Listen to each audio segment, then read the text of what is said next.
welcome back. This is Elite Business Live. I'm Ollie Barrett, co-hosting with Hannah Previtt, and Hannah has been doing an amazing job. Backstage, it's a separate stage, but it's sort of a bit of a double act and getting one-to-one time afterwards. So thank you for the questions that have been coming through, and particularly if you've been using the hashtag EBL2021. Thank you. Unusual, of course, we're here physically in London, and you are potentially all over the world. So thank you for joining us. And thank you to our panel who have magically appeared. It's lovely to see you, lovely to meet you as well. Good of you to make it. Now, I've been reading about you, but we get to meet personally for the first time in most cases. So thank you. Rashida Abdulai, you've got a fascinating organisation, Strand Sahara. I think this has got a legal twist to it. Just remind us what you're doing.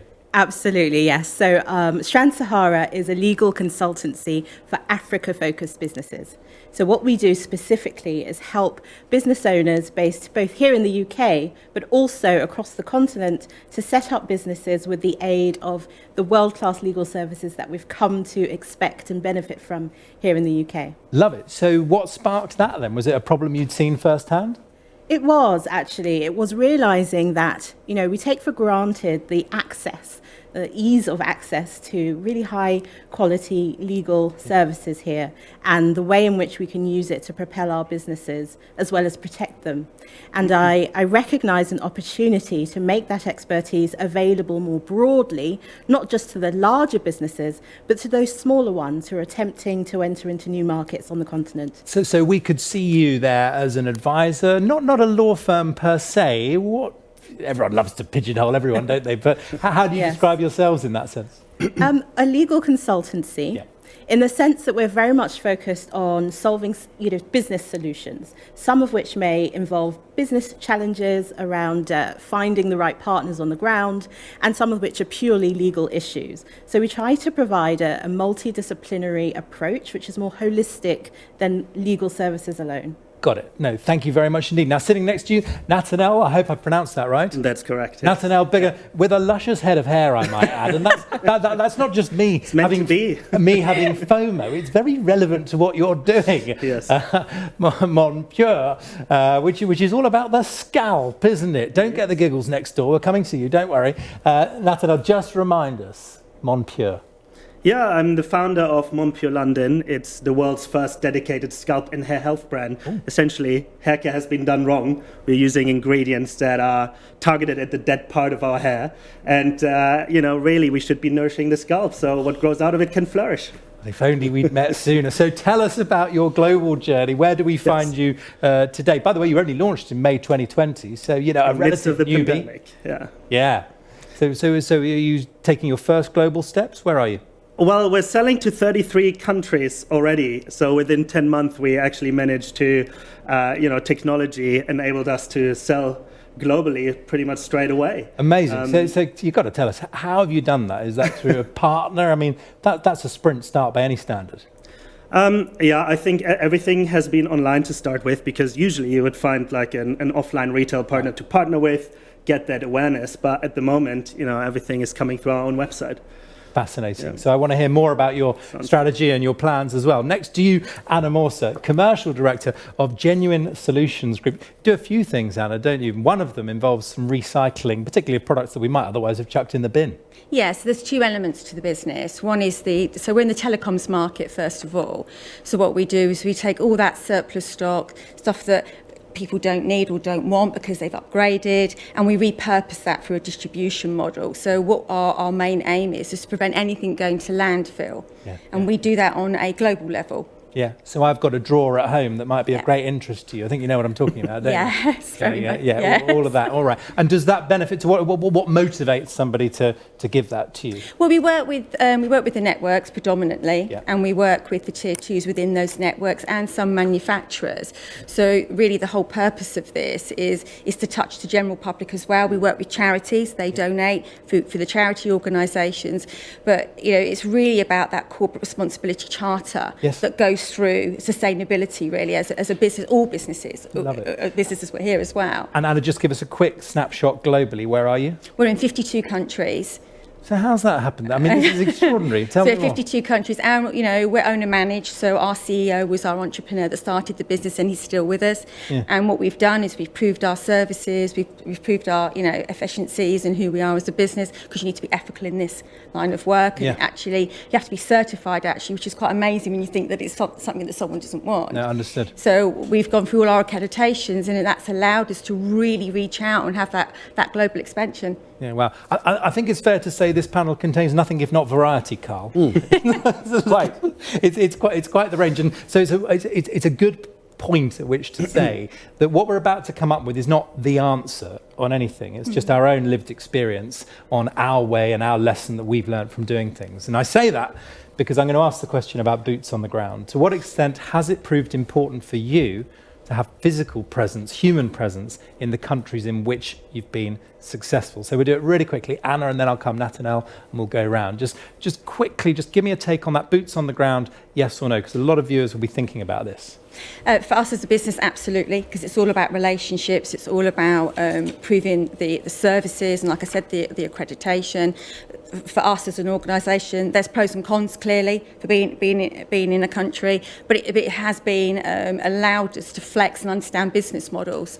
Okay, but can I say understanding can happen at a distance? The pandemic has shown we can do business virtually across global borders. Is your view evolving, or are you still in that? I think from someone who's been, myself has been global for over 20 years, and to understand the locals, for the want of a better word, or to understand the landscape that you're in, or the market that you're in, or the nuances.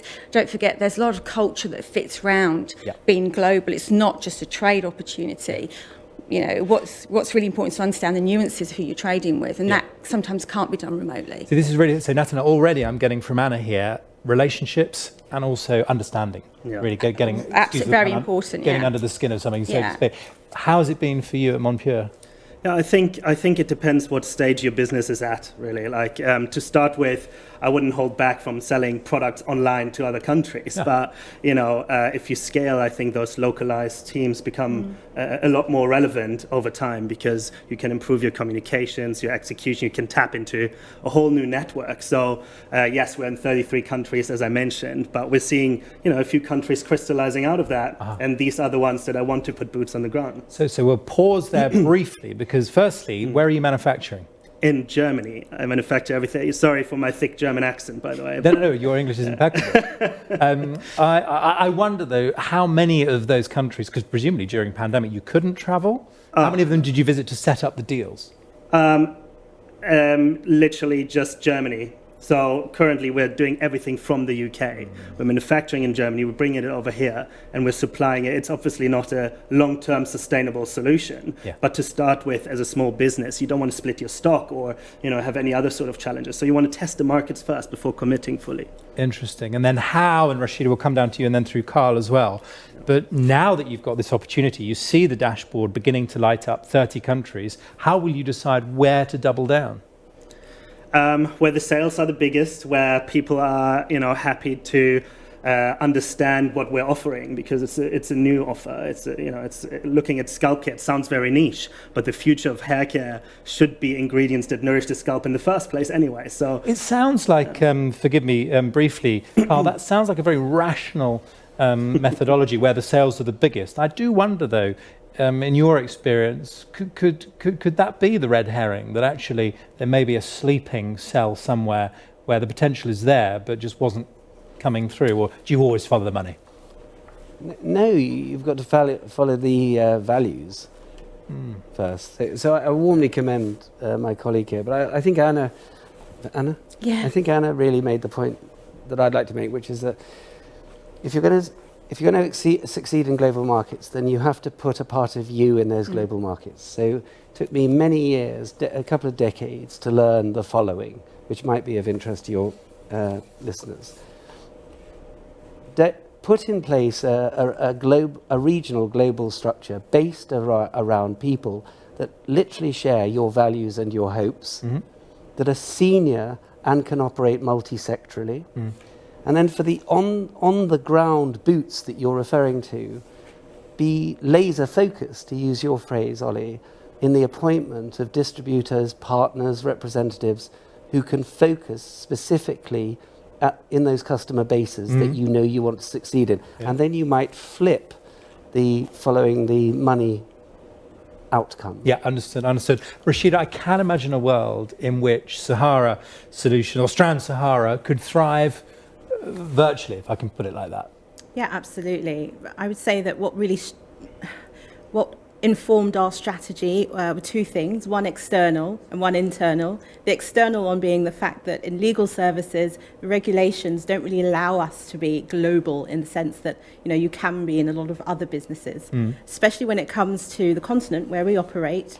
The rules require that all lawyers are qualified locally. Interesting, yeah. And so that meant that we had to take a strategy of collaborating with partners on the ground.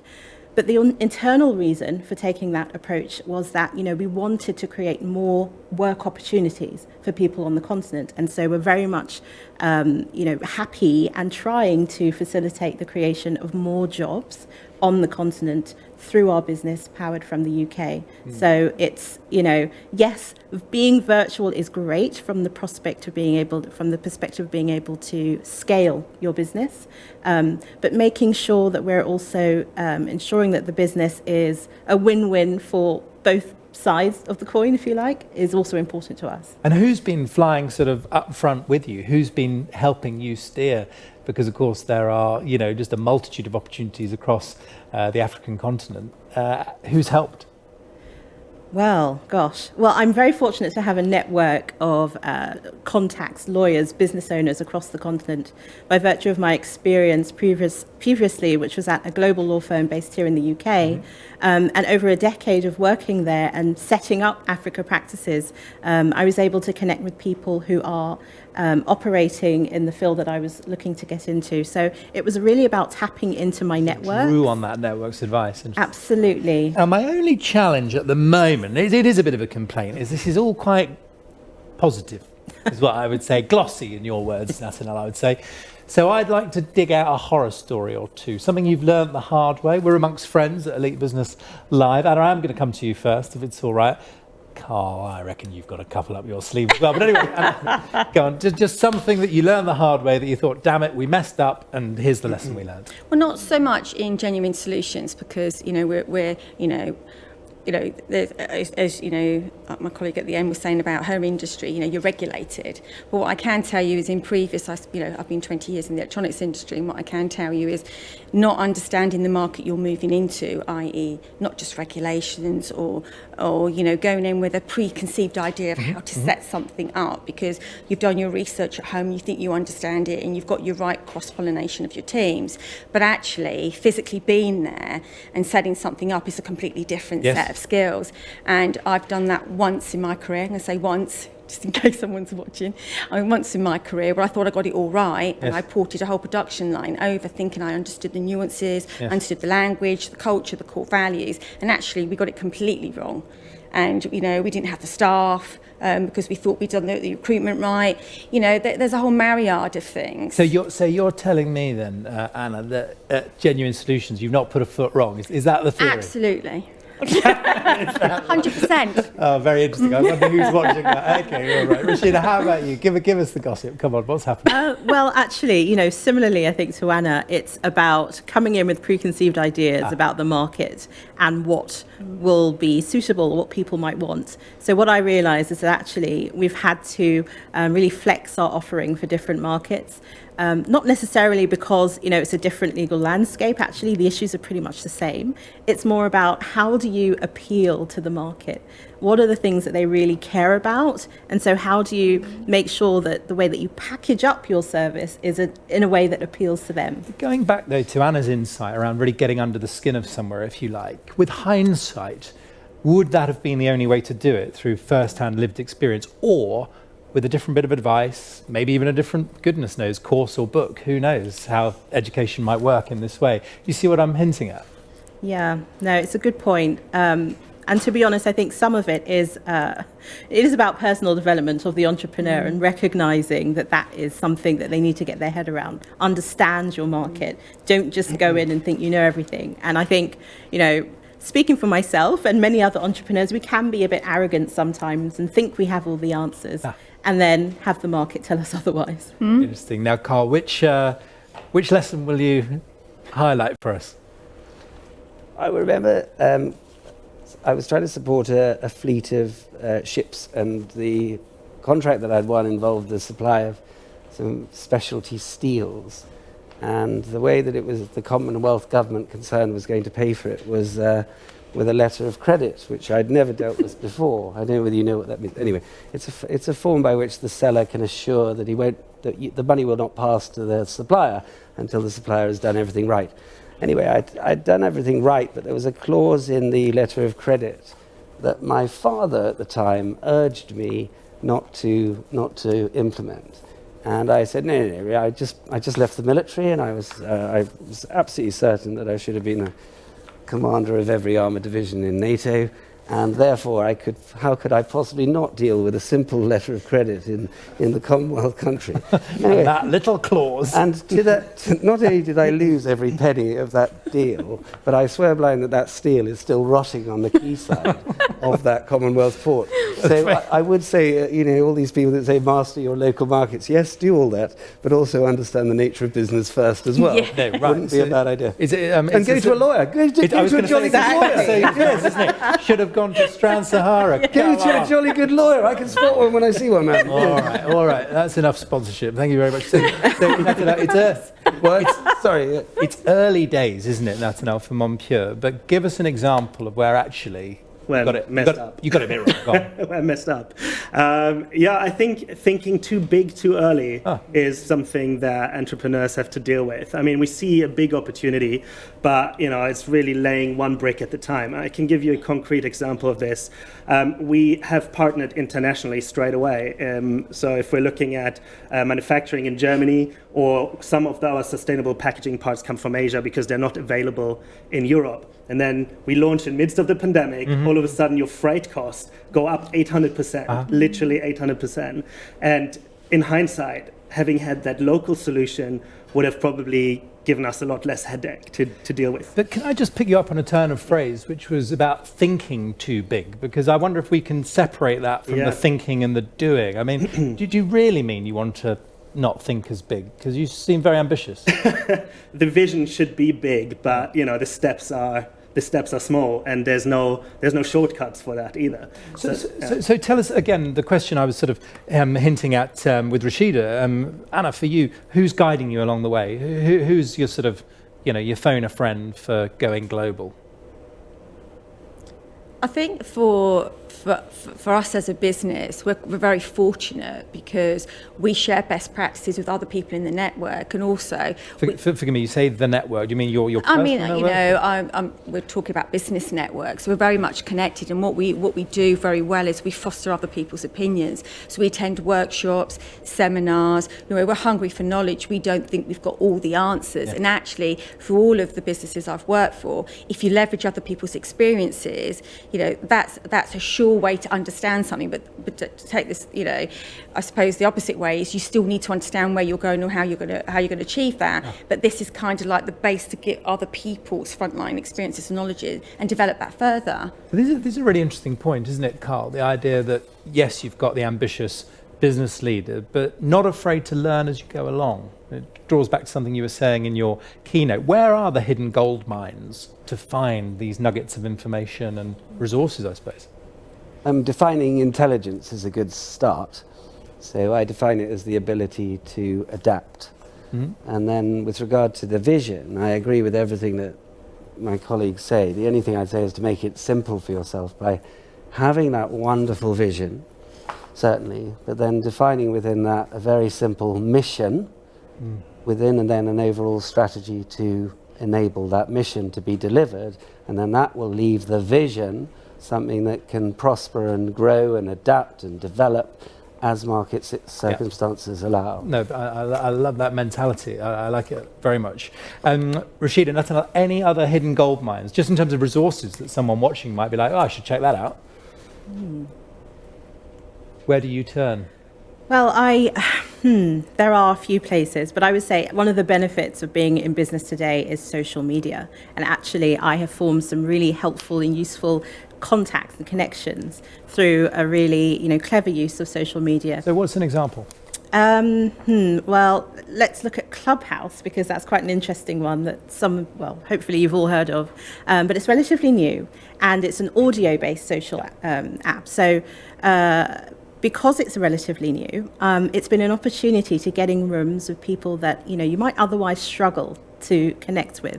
And so an example for me was that I was able to connect with someone who is building a legal tech solution on the continent, which would very easily slot into my business.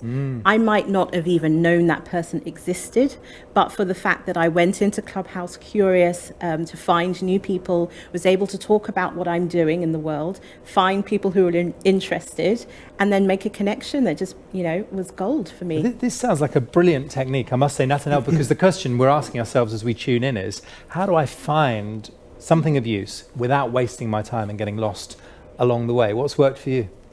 Finding the people who do the right referrals. So I find it a lot of people want to help, but they make random referrals. Once you find the ones that give you the right referrals and it actually works out, keep going to those. And they can be in a similar space, maybe a little bit ahead of you, and they're happy to share their experiences because they're not directly competing. Well, I'm going to ask, that's a very interesting reflection. I want more on that as well, because if you've got questions that you'd like to ask our guests, please do share them with us. You can do that in the window, in the main show window, but also using the hashtag EBL2021. When it all boils down to it, what is the single biggest question you're asking yourself right now about global expansion for your company? Anna, what's top of mind? Well, we have clearly penetrated 52 countries, but have we really expanded within those 52? Have we really taken the correct market share? Have we really developed our services to reach out to as many customers as possible? So yes, we're 15 years long, and actually we pretty much know who we are, but it's a case of evolution. There's the next generation of genuine solutions that we're now developing and looking at, and that's not just service, that's not just products from our manufacturers, that's us as a business, because what one thing has told us with COVID and Brexit, we've had to adopt different ways of working, different ways of being. So I'm looking forward to the next evolution. So what's your take on that, just out of interest, Carl, because you've got an opportunity there to deepen that penetration to its fullest potential in those 50, or go, as you have done, to double the number. Oh, no, it's not a competition, but double another number of countries, but hard to navigate that choice. It is. So I agree with what Anna's saying. The only thing I'd say is that in answer to your specific question, what do I think about? I think about how can I engender economic hope? What do I have to do to generate the stability and security for people here and overseas that will generate the prosperity that will enable that economic hope? So I think that, for me, is the macro question that I deliver. And then how many people can I bring along here and globally to meet that in the kindest way that I can, to create the happiest organizations that I'm able to, whilst accepting that there will always be some people that are slightly behind where you are going. Yeah, no, interesting. And I'm thinking, Natanel, with your business, you must be able to sort of stand on the shoulders of giants in terms of some of these big platforms that offer you access to global markets. On the other hand, you might go direct to consumer. How are you going to work this out? Yeah, we're a digital native brand, but that doesn't mean that we're not interested in omnichannel partnerships. So I think for us, top of mind is finding the right partners globally that want to give us that awareness and take a punt on a luxury, natural scalp and hair health brand that hasn't been there before. Yeah. I think that's what it is next. So, and how about you, Rashida? What's top of mind? Top of mind for me is technological innovation and how we can utilize technology to make our services better, faster, cheaper, in the words of Carl, to make sure that we're able to, to make them available to more people, to make sure that we're able to help as many businesses as possible. And I think about the challenge of, economic prosperity and development on the continent. There's so much that needs to be done. I feel like I'm already behind, so really want to use technology to be able to leapfrog some of the, some of the development journeys that we've had here in the West, so that we can get to that point of prosperity quicker. So how are you going to navigate that? Because to an extent, and I'm not setting them up in opposition, please understand that, but are you going to chase financial opportunity, or the opportunity to solve big problems? For me, it's the latter, and I think the finance will come with it. So yes, I think it's really difficult to keep focus when you are an entrepreneur, when you're running a business. And I think if you're chasing money, then you might lose your way. So I think it's really important for you to have that really important purpose at front and center at all times, and be confident that the money will come. And what about, and I'm conscious of our sort of a few minutes remaining, but we've talked about boots on the ground and getting, under the skin of certain locations. How about you as the leader? To what extent are you going to be home-based, directing your, colleagues? Or to what extent are you going to be rushing back through the airports of the world? I'll just get a super quick take, Natanel, and then Rashida. I see my role at this current stage in time as strategy, sales, and business development mainly. So I will be traveling, but not to an extent as I've probably been pre-COVID. I do think that the team, especially by being not all in one office and everything being remote, we have our regular meetings twice a day, very Germanic efficiency there. But, we're going through the priorities together, so everybody is aware of what's happening. And what about the voice that says, well, you've said that your future will rely on the right partnerships, and the way to really foster those might be over a breakfast or a coffee, face-to-face, in market? Yeah, absolutely. I think business travel will become less, but I do think those meetings will become more meaningful. So the importance of that, breakfast or that meeting one-on-one is still very much there. Okay, so if we were sort of tracking your movements over the next couple of years, Rashida, we will be from a distance. What do you think is going to happen, and how are you personally going to be most impactful? It's a good question, I think, and the reason I struggle with it is because coming out of this pandemic, I'm conscious of the environmental impact of all the traveling I used to do. I'm conscious of, the fact that actually we can probably save quite a bit of money and do a bit more if we didn't travel so much. But I'm also conscious of the fact that the markets that I'm trying to really enter in really value relationships, really value seeing you. Being able to hear from you personally. So it's something that I'm going to struggle with, I think. But there will definitely be travel involved. Yeah, and Anna, I must say, thinking about our footprint on the planet is core to your business. So what's your answer?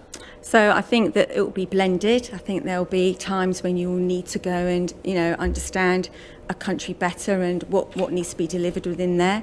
I think that, but we've been successful. I think all of us have been successful in this period of COVID for a year, growing our businesses and looking after our estates with being it remotely. But I don't think that will ever replace that touch point of actually going out and see someone. So I think, yes, in the environmental piece, absolutely, there will be less travel, but I do absolutely believe there'll still be a desire for people to meet and have a coffee. Interesting. Okay, and final word, Carl, you've been very honest about how much you've enjoyed being grounded over this past year, but where are you going to be most impactful on a personal level for the business in the next couple of years?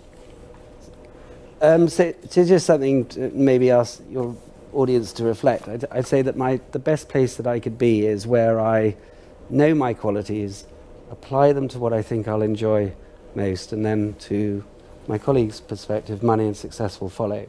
So wherever on this planet that is, and wherever I can exercise the most thought to achieve what I've just described is where I will be. Interesting. It's sort of wherever I lay my hat, but wherever I can exercise those values. I don't know about the lay my hat thing, and I think that's unkind since we've got a hair. As I said, I just look to cap it all. But we have got a bit longer because Hannah's going to grill you backstage, sort of one-to-one. And the thing I love about working with Hannah is she'd always sort of get the zinger questions. I'm like, oh, why didn't I ask that? But that's the treat we've got to look forward to. But for now, Carl and Anna and Natanel and Rashida, thank you very much for joining me. Please, welcome. Thank you very much. On your way to see Hannah. Thank you so much. Thank you. Okay, great. Well, I must admit that's given me a little bit of wanderlust, but that's all right. But it's also given me much more of a desire to spend more time with those panellists. They are heading their way round to Hannah Previtt. If you've got questions for them, keep them coming through. That's our last panel of the day.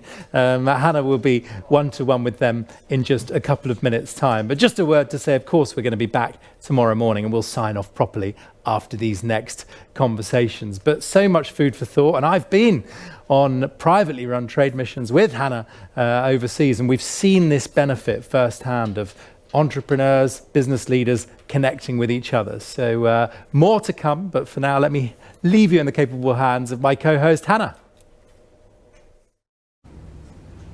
Thank you, Ollie, and an absolute cracker of a panel to finish the day. I know as a journalist, this is a topic that comes up again and again, you know, how can we explore new markets? How can we succeed? I think one of the really interesting topics that I'd like to pick up on is where to go for that first export market. And I think that it's often the case that entrepreneurs will naturally look to countries that also speak English, so the US, for example. And I'm looking forward to speaking to Carl about this. Carl, if you'd like to join me here in this box, that would be perfect. Hi, Hannah. Hello. I heard you speaking about, you know, exporting to the US. Yes. Is it not the case that sometimes entrepreneurs think, I must go to the US, they speak English, we have a similar culture, and they just assume it's one big kind of homogenous lump that they can go over and do the same they do here, but it doesn't quite work like that, does it?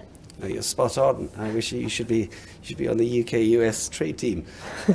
So we look at New York, we look at America through the prism as English people. We tend to go to New York and San Francisco and the more obvious cities. But you are spot on.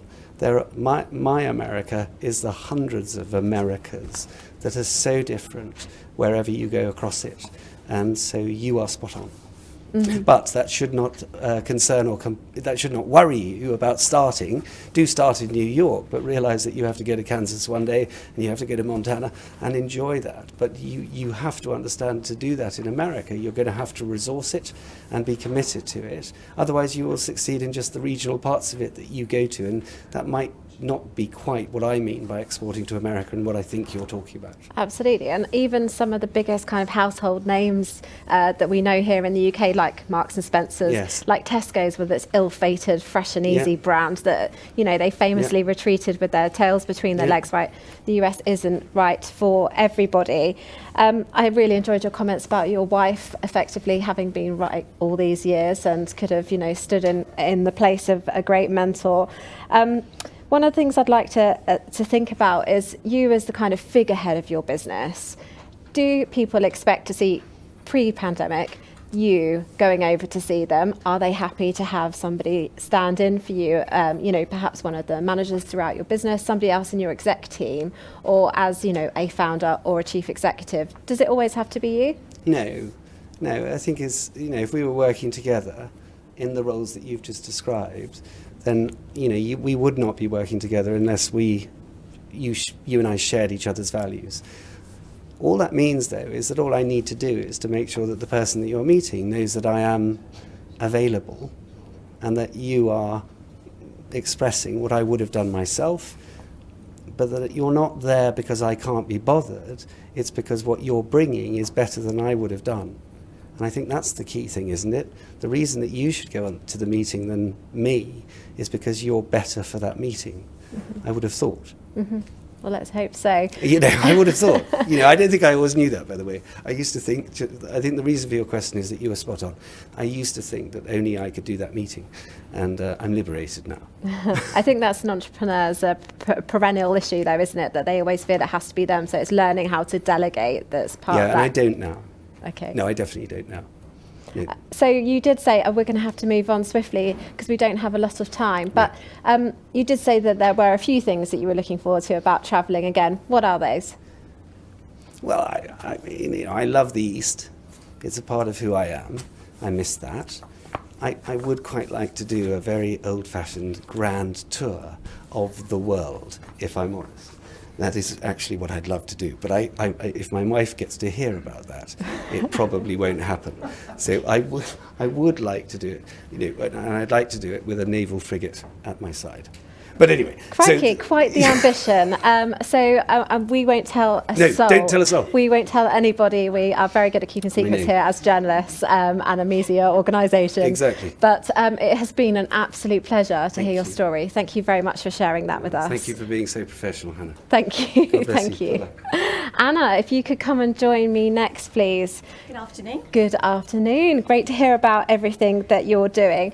Do you think that British brands still carry the same cachet as they always have done? You know, when you go overseas, is there, you know, the kind of made in Britain stamp? Yeah, I think there is, absolutely. I think that, you know, don't forget, as a country, we're huge on innovation and brand development and bringing those to different markets, and we're very good at listening, actually, and understanding our footprint. So I think there is an appetite. You know, we're very prestigious as a country, you know, and all our core values definitely come into the brands that we make. So yes, especially my career being global, I see that, you know, there's a whole genre of people that feel that there's a whole lot of quality behind what Britain produces. So yeah, I think so, definitely. Proud to be British. Yes.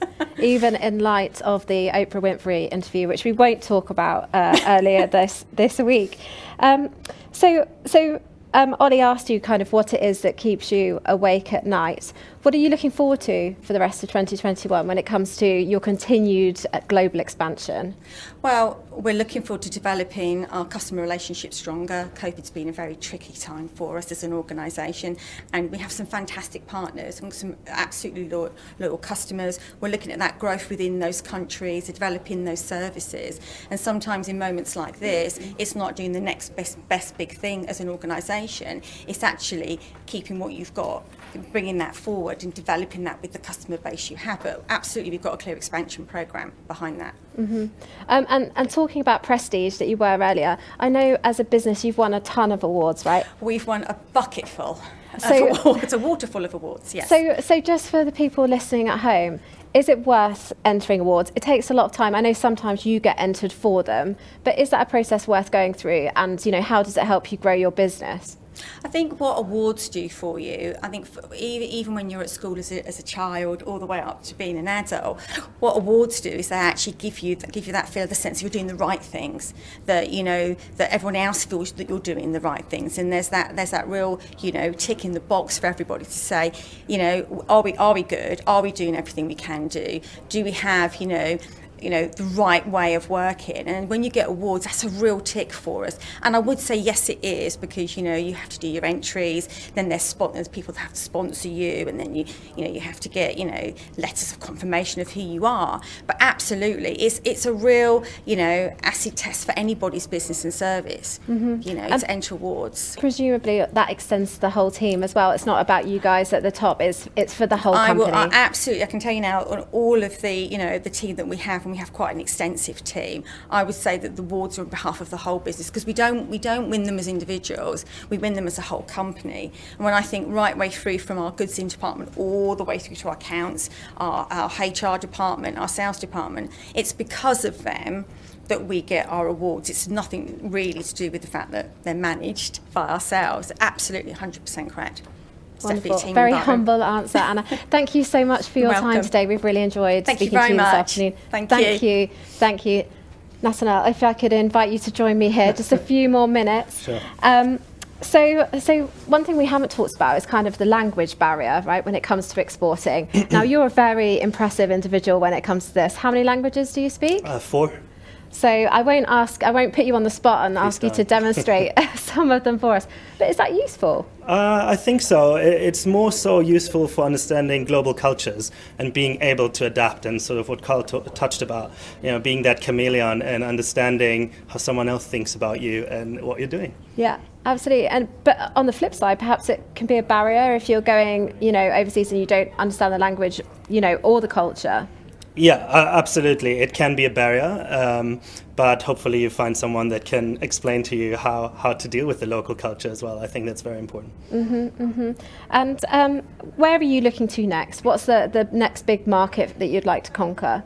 Yeah, I think as a startup, we gotta think, approach globalization a bit different. What works for us at this point in time? We're seeing lots of sales from the US, 20% of our business in the US already, without having done anything over there. Purely because they understand the importance of scalp and hair health. So for us, having that link to the US with the language, not needing to translate everything on our labels, on our site, etc., it gives us a bit of a head start. So US is definitely a big focus. But we're also looking, with my background in sinology, so I studied in China for a long time, and I speak Mandarin and lived there for a few years. So we are looking into Asia in a few years' time. But to start with, we really want to establish the brand in the West. And thinking about the brand, when you came up with the name Monpure, did you have to really think about how that would translate into different languages? Because I know a few businesses have come a cropper here where the name has translated not very well at all. It's a very good question that you're asking me. Yes, I have thought about that. It's a 2-syllable name. If you would translate that into Chinese, there's different options that we could go for. We haven't figured out the details yet, but there is words to describe the elegance of the hair that sound similar to Monpure, for example. Yes. Okay. Well, it's good to know it's on your radar. Thank you very much for your time this afternoon. It's been really interesting to speak to you. Thank you. Thank you. And last but not least, roll up. So one of the things I wanted to talk to you about, and I think we very briefly kind of touched upon this on the panel, is kind of IP when you're trading overseas. And obviously something I'm sure you know lots about, but we all know businesses that have come a cropper here slightly. So the fantastic Trunky run by Rob Law, those little ride-along suitcases. I've been trying to hold out by my 4-year-old one until this point. But, they start exporting internationally, and before they know it, there is a copy of the product that they are selling overseas. And sometimes it's not very good quality, and people start associating that with the brand. So do you think that's one possible drawback of exporting? Absolutely. I can't deny that. And the legal framework for international intellectual property rights does vary from country to country. Now, whilst most countries do recognise trademarks, which is presumably what the owner, the inventor of Trunky used, your ability to enforce your trademarks from country to country varies widely.